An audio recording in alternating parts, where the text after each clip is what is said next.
शहा, राष्ट्रवादी काँग्रेस पक्षाचे सर्व पदाधिकारी, सर्व उपस्थित तरुण मंडळ, गोविंदा पथक आणि पंढरपूर वासीय तरुण सहकारी, वडीलधारी ज्येष्ठ आणि पत्रकार बंधू, गोविंदा खेळ हा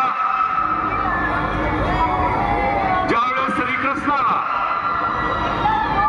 आपल्या उंचीपेक्षा जास्त असलेलं देह लोणी घेण्यासाठी आवश्यक होतं, त्यावेळेस आपल्या सवंगड्याला सोबत घेऊन त्या सवंगड्याच्या सहकार्यातनं त्याच्यावरती चढून शिक्यातलं लोणी घेऊन हा आगळा वेगळा दहीहंडीचा खेळ मटक्यातलं लोणी घेण्यासाठी सुरू झालेला आज त्याचं प्रमाण आज आपल्या महाराष्ट्रच नव्हे तर देशभर त्या ठिकाणी गाजताना बघतोय।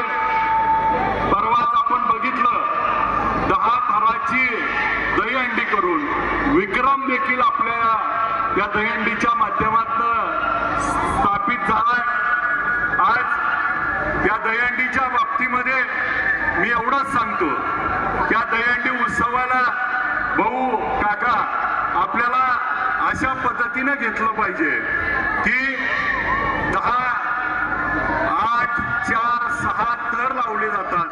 आज खालचा बाहुदंड आणि बाहुबली असल्याशिवाय वर 5 थराचा बोजा त्या ठिकाणी सहन करू शकत नाही आणि म्हणून मोबाईलवरती खेळण्यापेक्षा आता मैदानातले खेळ खेळण्याला आणि म्हणून या दहीहंडीला वेगळं स्वरूप येत आहे। आणि अजून एक गोष्ट महत्वाची आहे दहीहंडीच्या माध्यमातून की आज आपल्यात काय चाललंय, वर जाणाऱ्याचा पाय वडायचा, परंतु दहीहंडी उत्सव असा आहे की आपल्या खांद्यावर घेऊन आपल्या सहकार्याला वर न्यायचा।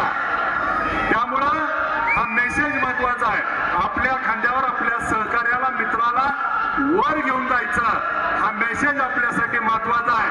आणि या माध्यमातून आपण आपल्या सहकार्याला आपल्या मित्रांना आपण वरच्या थरावर जाऊन वरचा ध्येय गाठण्यासाठी आपण सहकार्य करूया।